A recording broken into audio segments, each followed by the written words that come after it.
Theorizing that half a man with half a brain could travel for 8 minutes in the body of a teacher, Airman Coulter Stevens was locked into a tiny black box and vanished. This is Source Code.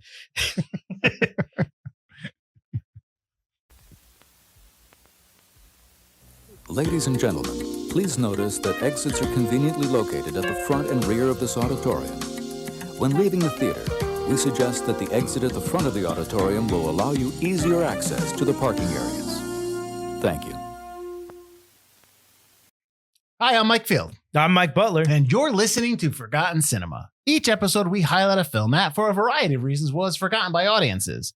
Whether it be because a more popular movie was released at the same time, or the movie simply didn't catch on with an audience in its initial run. We'll discuss what we love about the movie, or perhaps don't love about it, but we'll always recommend you revisit it. If you enjoy Forgotten Cinema, we want to hear from you. We're on Instagram, Facebook, and TikTok. We're available on all platforms with a backlog of over 200 episodes for your listening pleasure. What's up? Oh, nothing. Just been, blown up in a terrible accident. Carted off by the military, put, diodes and electrodes in my brain, and now I can travel 8 minutes in the past to somebody who's apparently quantumly tangled, similar to me, and I can get figure that out. Science? I can travel through time 8 minutes and try to save future people, not the people I would like to save on the train, but the future people. Oh, it's a train that's blowing up, by the way. Yeah, I think you're talking about Source Code. But I might be sort of. So that's our movie this week, Source Code. We'll get into the facts. Actually, no. Remember we talked about... You want me to do the summary? All right. Butler's going to do the summary, and then we're going to get into the facts. I know that we have been doing that for probably 185 episodes, and then we suddenly forgot how to do this show. And I mean, it only took us 6 or 7 episodes. Not even. No, I'm sorry. It only took us into a new season, second new season, to figure out that we screwed up and haven't done what we're supposed to be doing.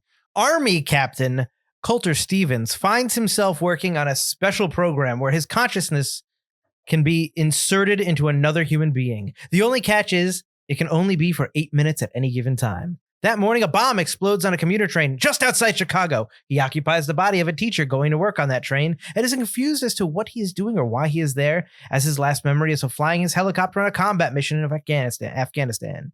Those in charge of the program explain to him that there's a bomb on the train and he must locate it. More importantly, he must identify the bomber, as there is another bombing expected later that day in the heart of Chicago. He is also told, however, that he cannot change the past and can only gather information. As he develops a liking for his traveling companion, Christina, he sets out to test this theory. This is why we don't do the summaries anymore, because it's boring and stupid. It's not boring. It's boring. It's nice to poke holes into it.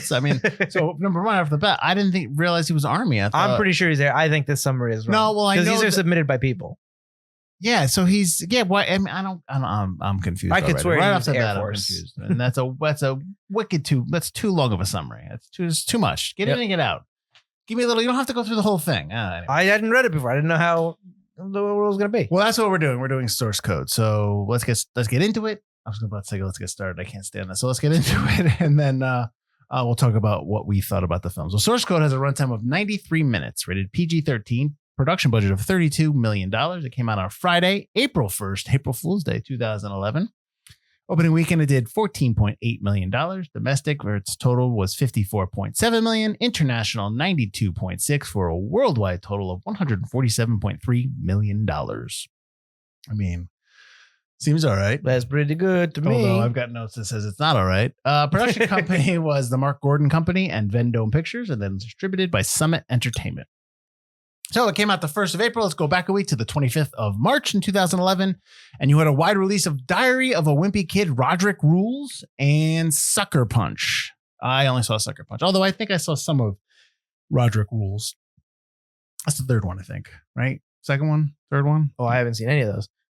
What's Sucker Punch? Did I watch Sucker Punch? Are you kidding me? I don't. Sucker Punch is the... the guy who just did Rebel Moon, Zack Snyder's movie, where the 5 women who... Oh, okay. Right? Yep. Yeah, Okay. Yeah. Really? It's not. I'm not that's a big why. fan. That's why it I'm not a big my fan brain. of Sucker Punch. No.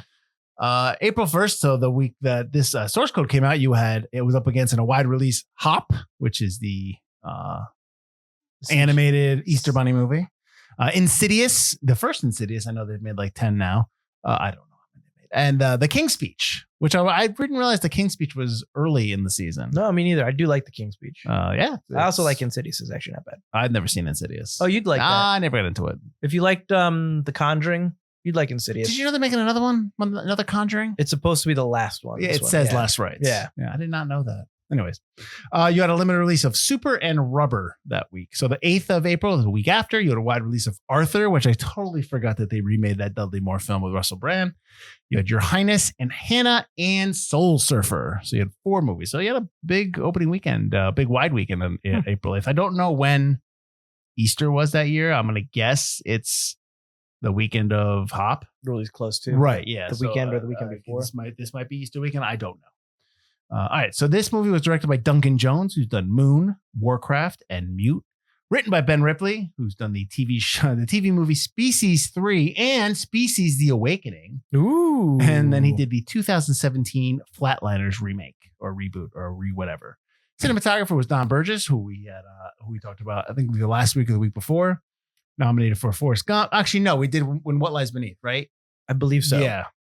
That wasn't last week. That would have been 2 weeks ago we recorded. Yeah, the week before. Yeah. He nominated for an Oscar for Forrest Gump. He did Castaway and The Conjuring 2. Hey, The Conjuring. Composer was Chris Bacon, who's done, I guess, MIB International, Men in Black International, Romeo and Juliet, and more recently, the movie 65.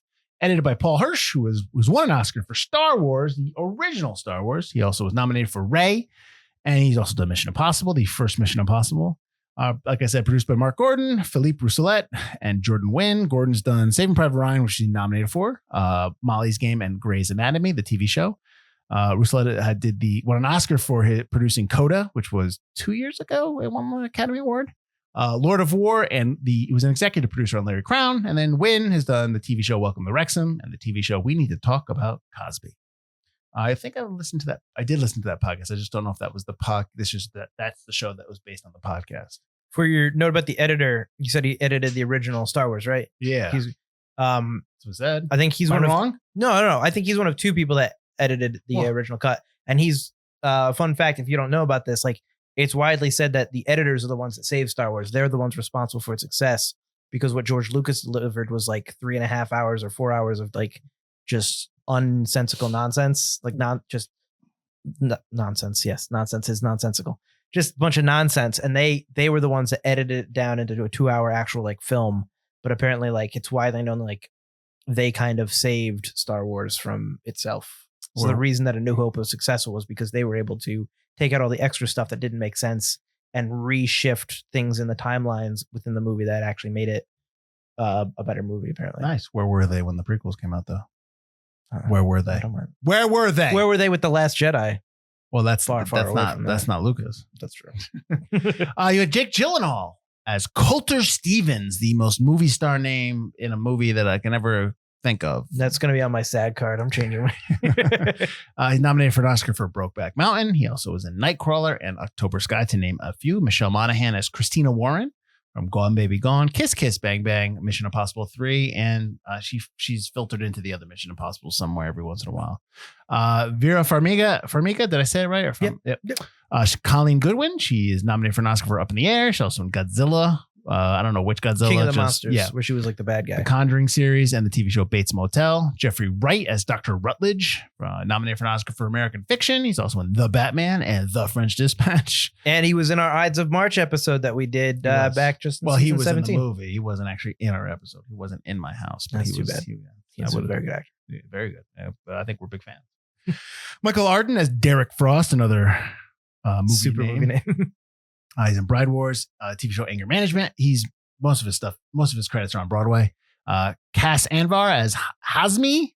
I only put him in there because we know him from The Expanse, the TV show. Expanse. Yeah, and nothing else. He's in the 2013 movie Diana, the one that Naomi Watts played Princess Diana. He played Dodi Fayed, and then Russell Peters as Max Denoff. He's the comedian in the movie. He's actually a comedian in real life. He's also in the TV show Velma. And then we talk, obviously, if you're part of the video, you know that Scott Bakula plays the voice of Coulter Stevens' father. And I'm not even going to give you any of his other credits. He's in Quantum Leap. And that's all you need to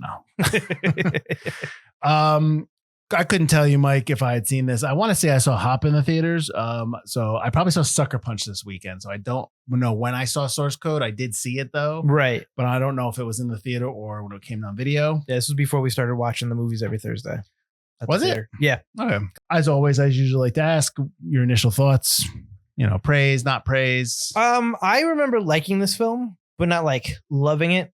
But thinking about it like fondly when we were doing our big list, this is up there on the list, probably maybe about midway on our big list. Because I remember like just randomly going, oh yeah, that was a movie. And I remember thinking it was kind of interesting, the time travel aspect, and it wasn't a bad movie. And I remember the twist that happens like about midway through the movie about Coulter and like how he's able to travel through time. Coulter Stevens. You got to see the full name. I think you do, but Colt. I mean, I'm surprised no one called him. Well, you can't.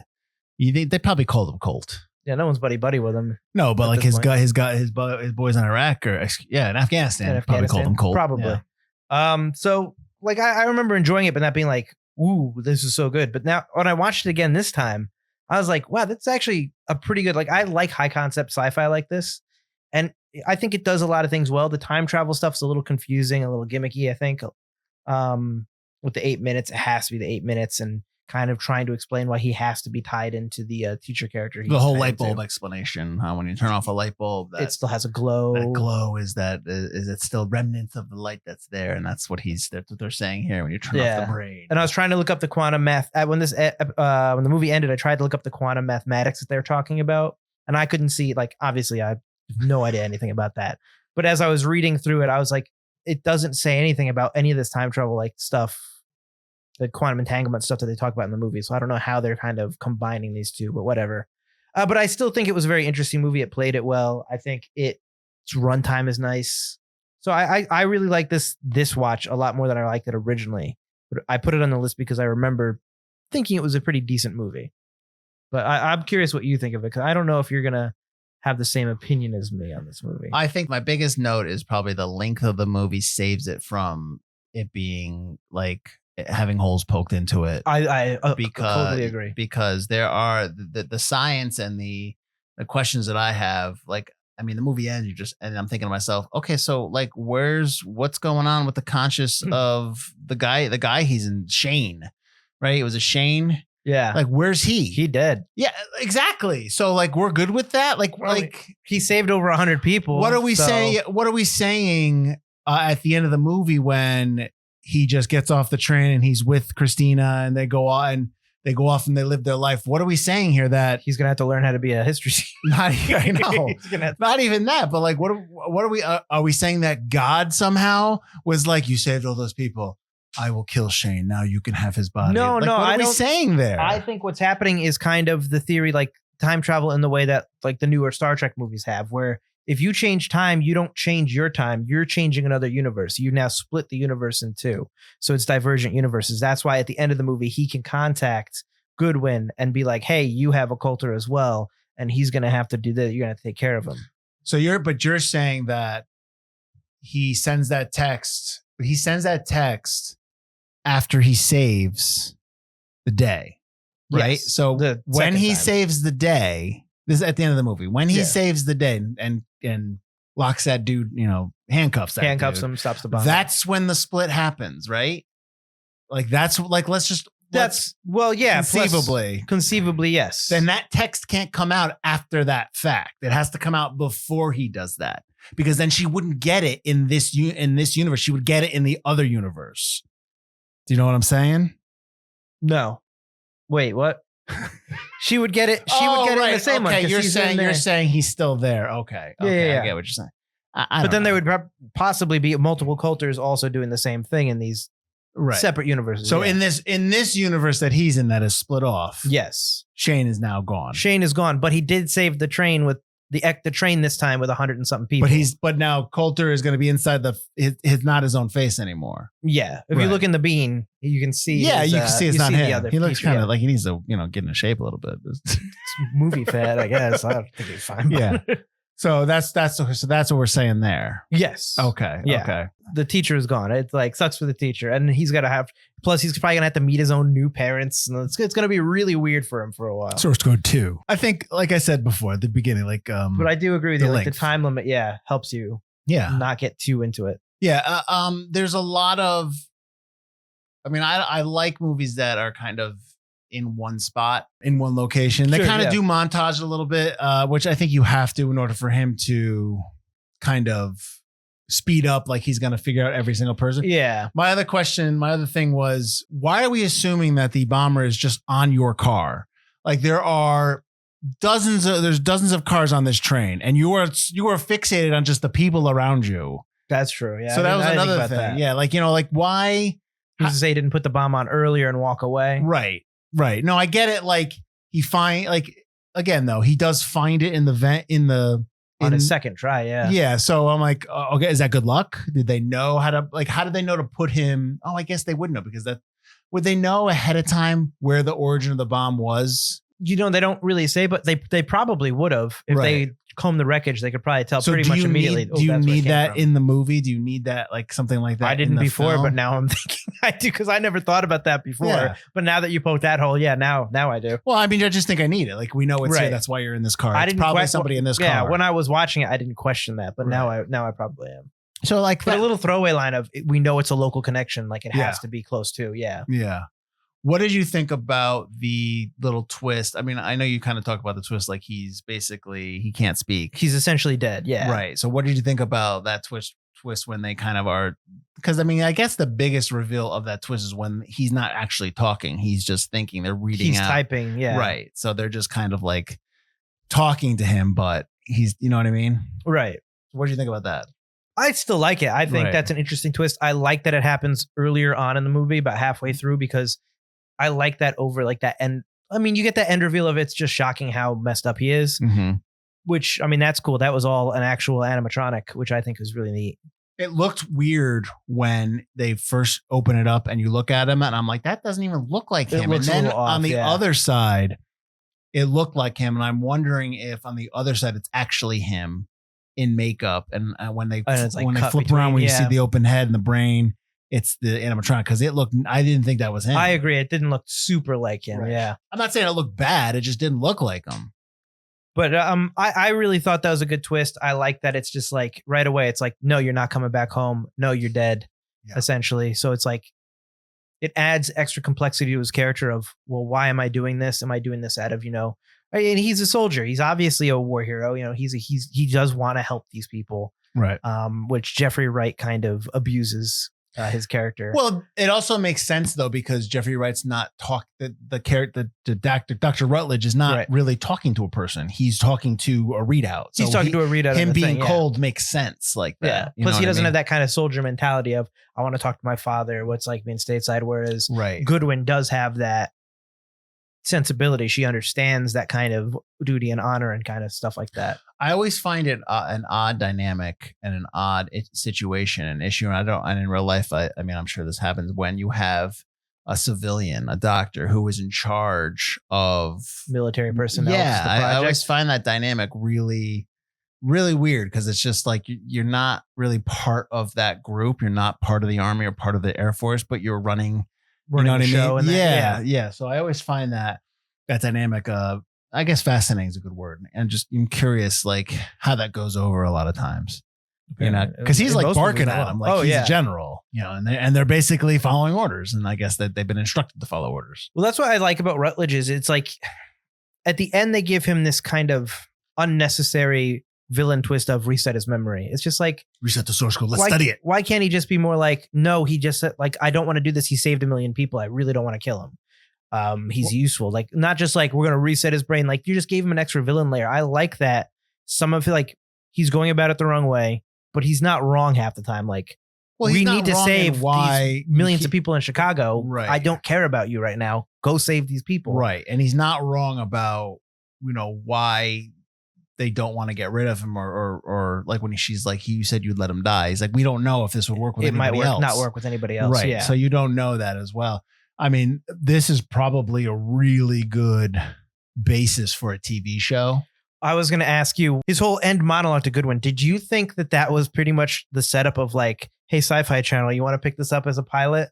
Because that's what I got from it. Like, oh, so in this version, he can still be alive, obviously, in this universe. So is this like a backdoor pilot to a TV show based on this movie? Yeah. I mean, you could. I think you can take this and run with it. I think it's going to have wicked similarities to Quantum Leap, of course. Sure. I mean, I think they do that. I think you do have to answer the question of where does the person's conscious go? Like in Quantum Leap, it goes into Sam, that goes into a guy who sits in a room and he's freaking out because he's not who he is. Right, because Sam just has replaced them. Yeah. But in this, like, what are you going to say? It goes into this like this like guy that's locked in a box and suddenly he would have consciousness or he doesn't. Like you have to explain that.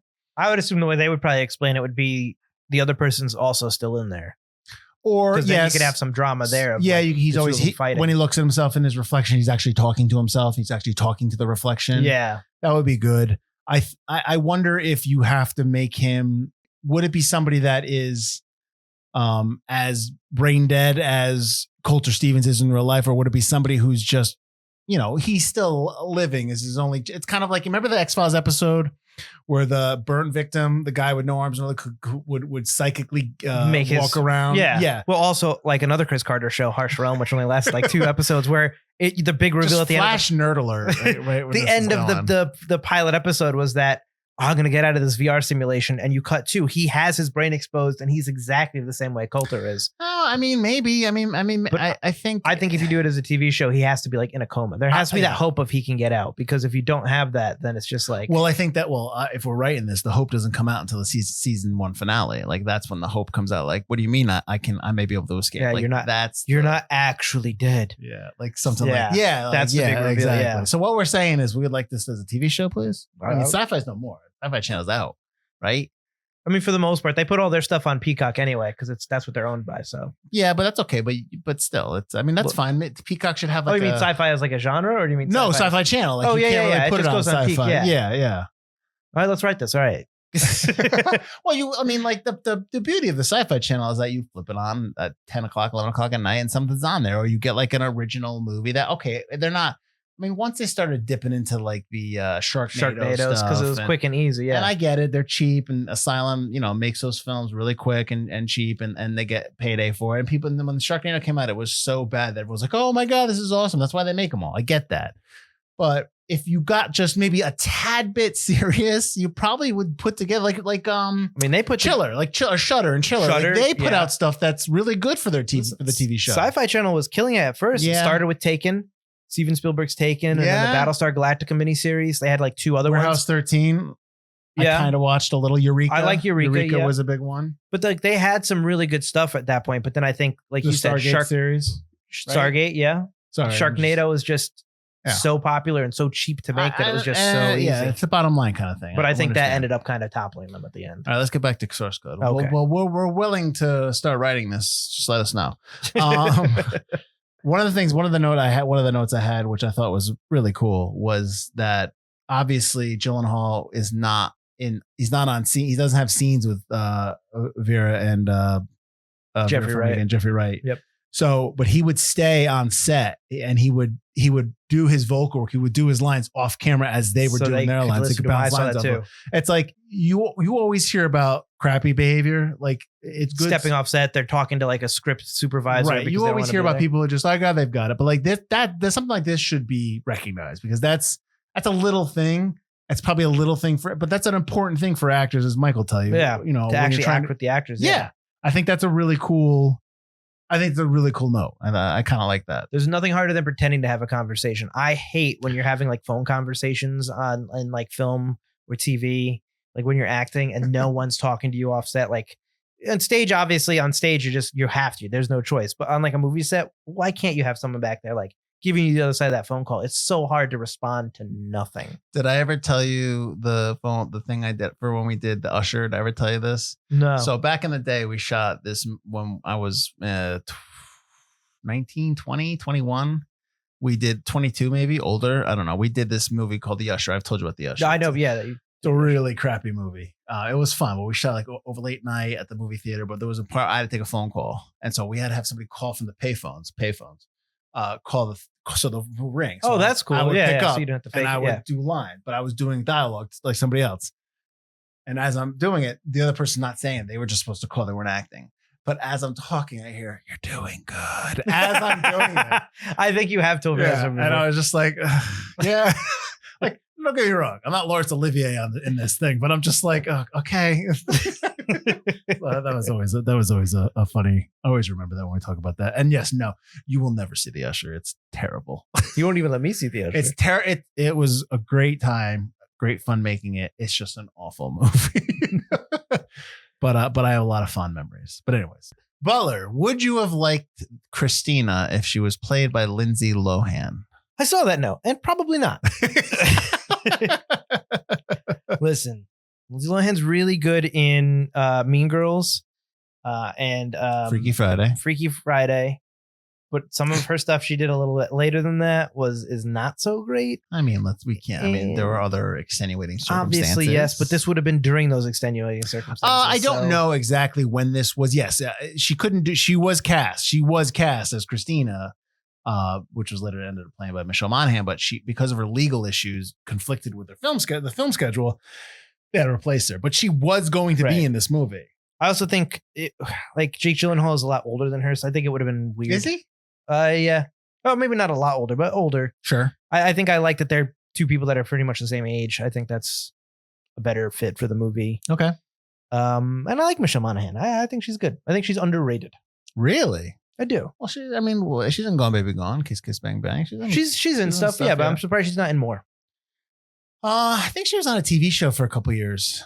I thought I didn't write it down. Okay. I think so. I think she's been doing a lot of TV. I mean, that's steady work. It's money. So, I get that. Sure, you get to stay in one place, especially if you have a family. 100%. Yeah. I mean, that's a big thing. Yeah, that's a big thing. I don't know why I keep repeating. Yeah, big thing. So I mentioned before that, shut up.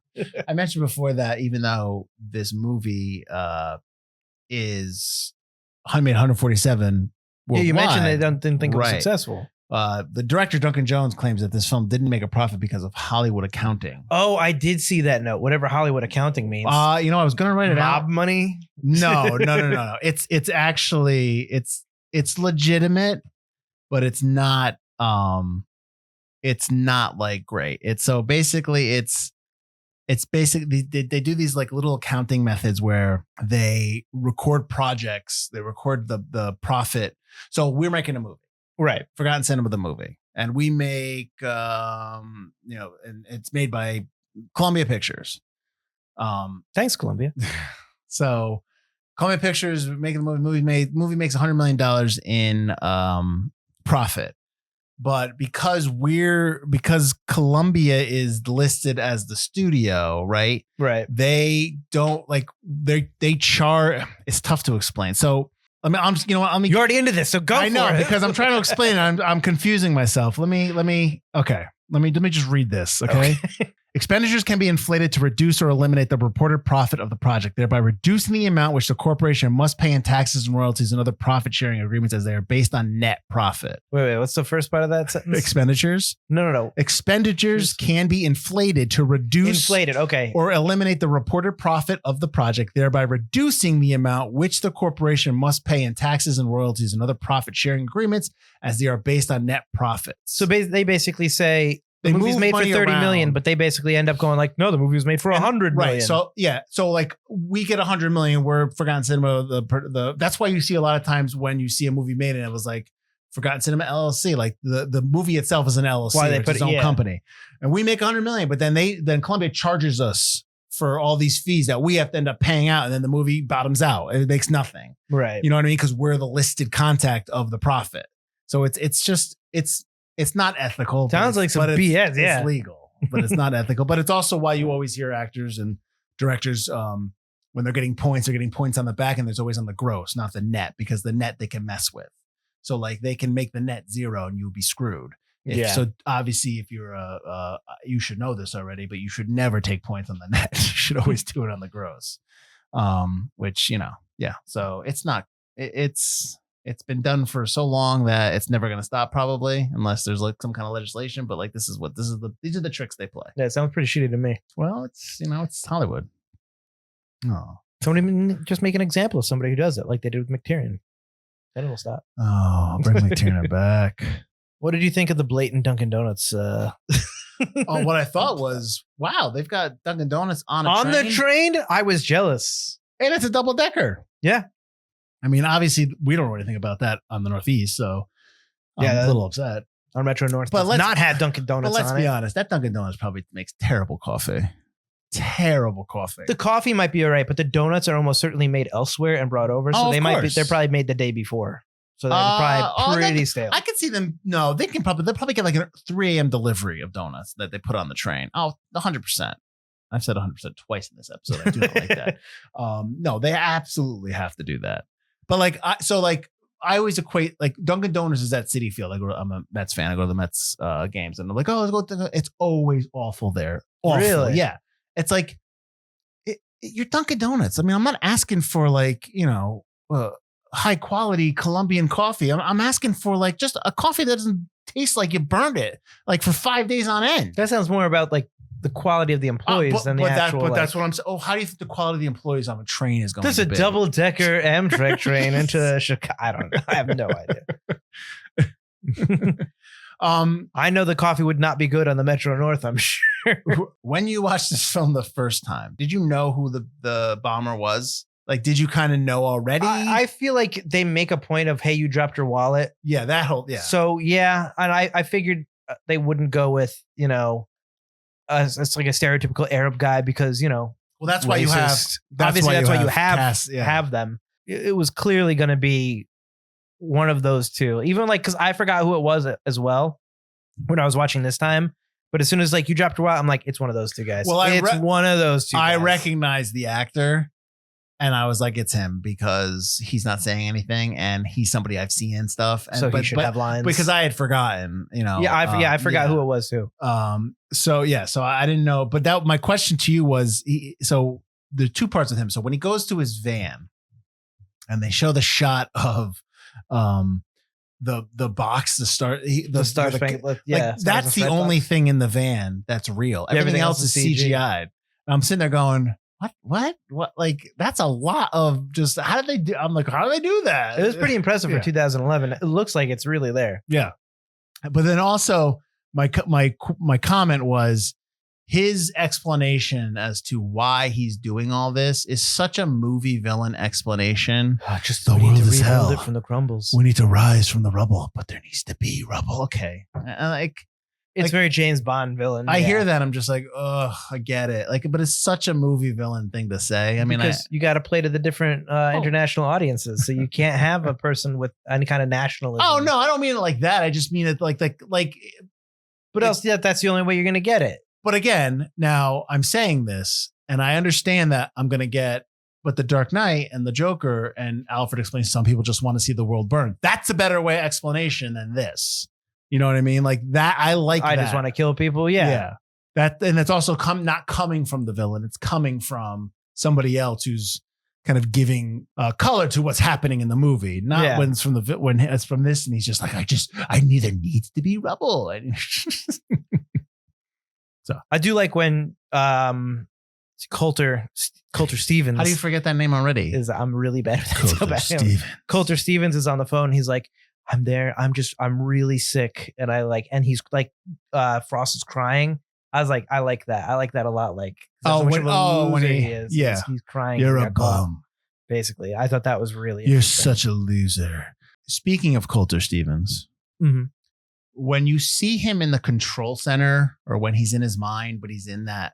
Or when he's in the pod that he thinks is a time machine. Did that look fake to you? Did it look like a cutscene in a video game? The way it was lit or the way he looked? The way he looked like he looks like he's dying, and he gets worse and worse until he figures out he's almost dead, and then he looks better. Right. Which I thought was cool. Right. But the pod is gamey in a way, sure. Yeah. I think it's cool. I like the pod. And I like how the pod expands when he learns it's not real. And it like grows, and he's just like, oh, because the pod is his mind. It's the pod of the mind. I also like, is that what you think you are? You're in a pod? I like that line too. Oh, when he's like, I'm in the thing, it's not working. They're like, oh, what? Because you're just a couple of wires on a brain, man. I don't know what you're talking about. One of my notes is that they had the commuter station. So when he gets off, when he's chasing after Cass. Right. And he thinks, yep. Yeah. When he gets off, first of all, before we get into that, let me poke a hole here. He already knows that the bomber would have the view of the train and the other train come together. That's why he would set off the bomb. He already knows that at this point. Right, because he has to line it up. So why get off the commuter train and follow this guy when this guy is clearly not able to see that? So he's not the guy. Because he goes off and chases him into the bathroom. Well, you can see the explosion, but yeah, he doesn't really know. But maybe he delayed that explosion. Because he does talk. That's right after that. He talks about how he changed things. Because that's when he's like, no, I changed it. Like, no, you didn't change things. He's like, no, I changed things. Well, my note here, though, also is that commuter station was supposed to be a commuter station and they changed up on them. Yeah, they said no. They said last minute they just changed the terms. And they were like, okay, forget it then. They built the station in like a car park. So obviously, when they're sitting on the bench and that whole thing and you just see the background, that's all green screen. Yeah. That's all just a giant, it's just like a digital mat. Yeah. And you can tell. And I remember I wrote the fact first before I saw the movie. And then when I saw it, I was like, wow, that looks fake. I'm like, oh, wait a minute. This is built in the car park lot. Did you have the note? There's a shot where he's standing there. I think he's trying to use one of the phones and a bunch of people pass by him on maybe the upper deck, or he's trying to maybe when he's trying to break into the lockbox to get a gun. Mm-hmm. They all come in, pile in through the, it's definitely the top part because there's a narrow walkway. Every person who comes through the door has a blurry face and the shot is not out of focus. I don't know. Only the faces are blurry. I did not notice that. It bothered the crap out of me. It's like 5 or 6 people. So you're not saying it's on purpose. You're saying that it's just, I don't know. It seemed like it was on purpose, or maybe the camera had a smudge. It's just their faces, everything else, including their neck. I mean, if this movie came out now, I'm thinking, okay, maybe they exactly. It's got that soft focus on the edges. But also maybe they digitally blurred them out on purpose. But if it's back then, I don't know. I mean, this is only like 13 years ago. So yeah, it's a really weird shot. I don't know. That's a good question to ask somebody that had made this film.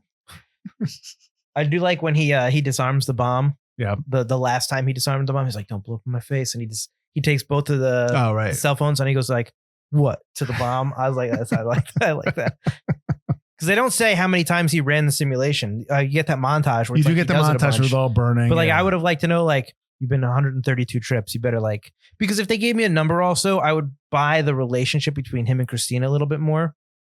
Like, that's the one thing I think that the short runtime doesn't allow you to do, because you're focused on the action, which is fine, but you don't really get a chance to connect with them as an actual. You just see glimpses of their fate, which is the end of the movie, because he sees himself with her and on the bean in Chicago. Yeah. So you do kind of get that a little bit.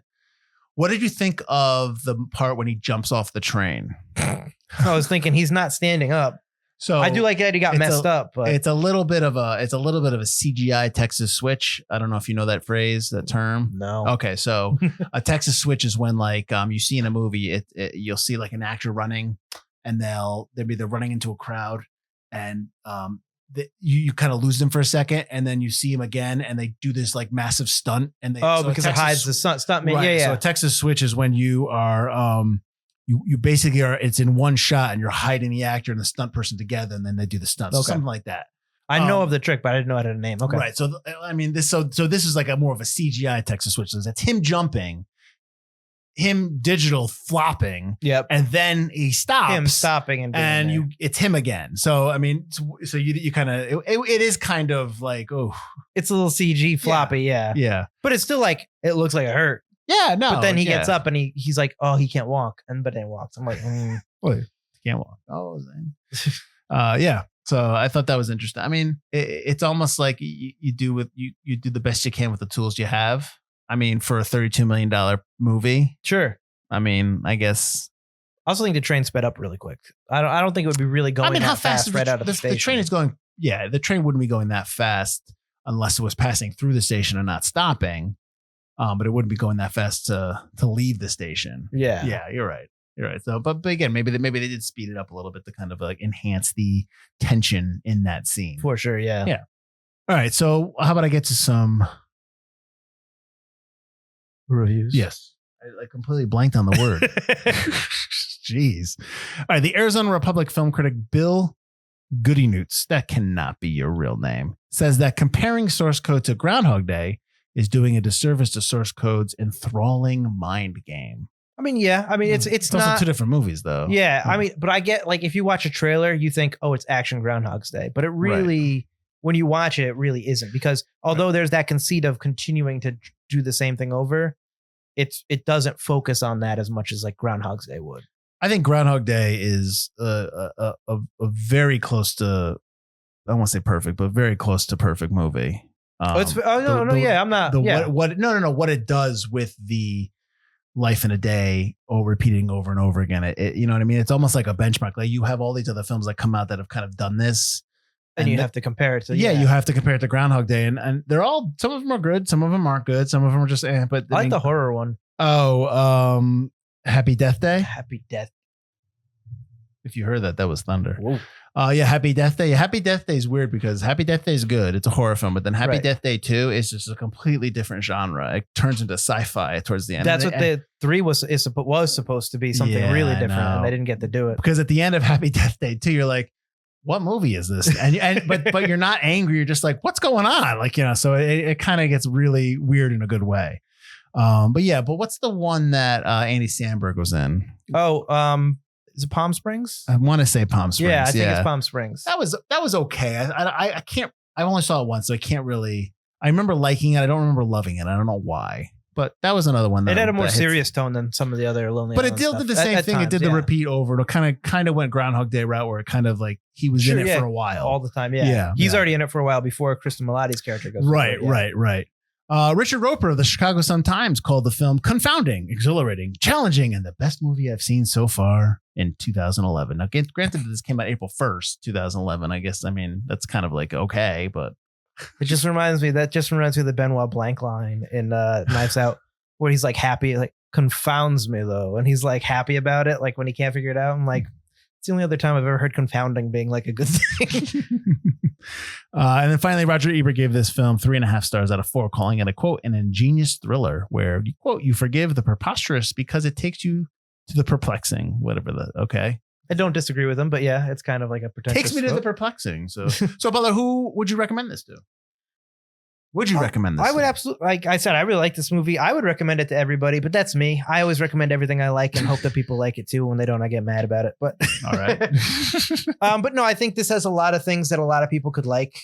If you like thrillers, you like mysteries, you like sci-fi, it's got a little bit of everything in there. And I think the runtime makes it a great watch. Just like, it's not like I'm not asking you to watch a 2.5 hour, 3 hour movie like it's like we get so often nowadays. It's the runtime is great. I think it's fun. It's got some stuff we talk about, like how the time travel works, and it's a movie that you can kind of talk about afterwards. I think you have to like sci-fi though. Take off. I think you have to be into sci-fi. I don't think you have to be super into sci-fi, but I do think you have to at least not mind sci-fi. Well, I think if you're not into sci-fi, let's say you're going into this because like, oh, Jake Gyllenhaal's in a film, and you're into it, and then the sci-fi starts happening, that you might get confused. You just might like zone that out, and you're like, eh. But I don't think it's too confusing. You got 8 minutes. Well, if you take it as it is until the end, where you're just like, wait, how is he still alive? Yeah. Where is Shane or Sean or whoever? He dead, but he saved over like 152 people. So one out of 152. Yeah, honestly, like isn't he going to like get medals and stuff? Like isn't Christina going to be like, wait, hey, I didn't realize there was a bomb on the train. You saved everyone. Like, isn't she gonna like, what? Did you know there was a bomb on the train? Well, no, because he says that Frost himself turned himself in. Right. But she's going to eventually go, did you hear that they stopped? There was a bomb in our car on our train. Did you know? I imagine at some point he's going to have a really weird conversation where he says that he like kind of admits things to her. Oh, there's no. And she either leaves him as a crazy person or not. There's no video camera on the train. There's no secure, some kind of like security camera. System? Yeah, I'm sure. I don't know. Maybe not in that in between part where they're in. Right. Okay. So why are we saying it's forgotten then? I think kind of like me, the first time I watched it, like came and went, and it was just like, oh, that was really nice, and like I didn't really appreciate it for what it was, and maybe because now you don't get those kind of films anymore. Those were kind of like right before the summer blockbusters came out. Well, it's an April film. So, it's the first April film, and you're not. Yeah, you're right. Like the first. I mean, I didn't go in there, but the first. I'm sure there's a Fast and Furious or something going on in there. in April or something like that. Sure, or yeah. a Marvel in March or May. Maybe, yeah. So I just think, I think these kind of I'd call it like mid-budget blockbusters. They don't happen very often anymore. It's either you go all the way or you go small scale, or you get put on Apple or Amazon or Netflix. They go right to streamers, which that's not a negative. I'm just saying it happens. What Apple's putting together. So do I. That wasn't a knock on streamers for once. I'm just saying. How dare you? I'm just saying that seems to be where a lot of like the mid-budget action films go. Yeah. So I think that Source Code was kind of one of the last of its kind, and now it's like it's a lot of summer movies kind of take over from there. And sure. I'm sure 2011 was like probably the start of the big Avengers push for Marvel. So that's taking a lot of the zeitgeist. So we said April 1st it came out. April 1st it came out. Then you had April 15th, you had Scream 4, which was a big film. You had what was the big, come on, Mike, what's the big action film? Fast 5 was the 29th of April. Yeah, okay. Which is I think it's the best Fast. I like the fourth one, but Fast 5 has the safe chase, which is really tough to beat. Fast 5 is a really good I think it's a good action movie because it's got that chase scene in Brazil. Are they in Brazil when they're getting chased? That's 4 is the Brazil chase, but that's really good. Where they're running from rooftop to rooftop. Yeah, but those 5. No, that's 4 because that's where Dom finally first meets Paul again, Paul Walker's character. Yeah, and they're running from the police. Yeah, but isn't I'm pretty sure that's 4. So I thought the first 5 is the first Rock one. No, yeah, that's they're running from the Rock. Are they running from the Rock? Pretty sure. I'd have to rewatch them both. I know I like 4 and 5 like are 2 of the best. 5 definitely has the safe chase. Yes, I know which that is awesome because that's I'm pretty sure that the Rock is in the Brazil one because they're being chased by bad guys, but they're also being the Rock's team is chasing Dwayne Johnson's team is chasing them. Like I don't know. But anyways, we like Fast 5. But yeah, that probably could be why you see the Source Code film come out and then kind of just suddenly disappears. Maybe the sci-fi angle has something to do with it too, like you said. I think so. I think. Here's a question for you, Butler. What genre is more niche, I guess, in terms of has a tougher time appealing to a broader audience, horror or sci-fi? Sci-fi. So because horror appeals to teenagers because they want dribble. They got garbage. Like there's good horror. There's especially nowadays a lot of good horror. But I think horror just people want the scares, and it doesn't matter the quality. You don't have to think about it. It's just there. As long as it scares you, it doesn't matter. Sci-fi has a tougher time because it doesn't have that conceit. It's a part of an action movie, a romance movie, a drama, a comedy. You think sci-fi is also a little heady? It's got a little. You have to be like a little. Absolutely. Yeah. So I think that's why you don't see a lot of sci-fi anymore, which is unfortunate. Like I was thinking that the other day. You don't get any high concept sci-fi movies at all anymore. Mm-hmm. Not really. I'm thinking you're that Escobar meme where he's sitting, he's just staring out. But I was just thinking the other day, you're just like, why is there no sci-fi? That's essentially like I love like time travel movies too. I mean, obviously space movies no one makes anymore, unless it's Star Wars. What are you talking about? Star Wars. That's it. Star Trek. They don't even make Star Trek movies. But you never saw. But now here's a good point. You never saw The Creator, right? That was sci-fi. No, I still want to. You don't run to sci-fi movies. We were supposed to watch it. We never did. We were going to see it in IMAX. I watched it in IMAX. No, we weren't. We never Are talked. You sure? I'm positive because we never talked about watching it in IMAX because I watched it with Adrian. And we never sat there. Oh, maybe that's why I was going to see if you want to see it. And then you said you saw it. And I was like, and I would have saw it again. Yeah, for crying out loud. That's the thing is like my girlfriend falls asleep during movies. So it's like. I always joke with Jody that I need like a movie girlfriend, like somebody who she doesn't laugh. So I guess that's not funny. I'm joking. She knows how seriously you take movies. She can't have that. Exactly. Well, I like watching movies. I mean, I'm about like if there was we don't have a close movie theater. That's the problem. Like I know Trump was up 25. That's still too far. That's 15 minutes. That's still too far for me. So. I don't like, but if there was like a movie theater like right down the road, I would go by myself all the time because it's like right there. But like, I'm going to a movie, like, but it's too far away for me to drive to go to a movie. That's how lazy I am. All right. So I guess that's source code. Mike, where can they find us? You can find us at ForgottenCinemaPodcast.com or wherever you get your podcasts, wherever you're listening to us or watching us right now. Go ahead and hit that like button, the subscribe button, leave us a comment. All that stuff helps the podcast grow. We also want to hear from you. We're on Instagram and Facebook, like we say at the beginning of the show. TikTok, comment on all those kind of things. Like us there. We also have a Patreon. It's free to join. When you join, you get access to our Discord where we just talk about movies on our Discord if you want. Let us know about the latest movie you saw, and I'm sure Field has definitely seen it, or films from the past, because we are Forgotten Cinema. We'll talk about those with you. If you want to support the show even further, we have a merch store, and we have Patreon tiers where you can subscribe to get early access to episodes and exclusive episodes. Like during the summer, we did the Alien series. We did the Planet of the Apes series. We did Roadhouse. We're going to do more throughout the year. We don't have any planned after Aliens, but I'm sure we will, of exclusive episodes just for you guys. And we couldn't do this show without the support of our Patreons. So thank you. And join us next week as we are going to 1991 to watch the comedy Delirious with John Candy, to talk about the comedy Delirious with John Candy. I remember explaining this film in the was it the selection show we were talking about it? I think it was, and my explanation for the film in the selection show is not accurate. I mean, it's kind of accurate, but it's not exactly what it was. It's not the main plot of it, yeah. So I was just when the movie starts, I'm like, oh crap, I was wrong. But that'll be some fun next week. So join us next week, Delirious. As always, thank you for watching. Thank you for listening. I am Mike Field. I'm Mike Butler, and this has been Forgotten Cinema.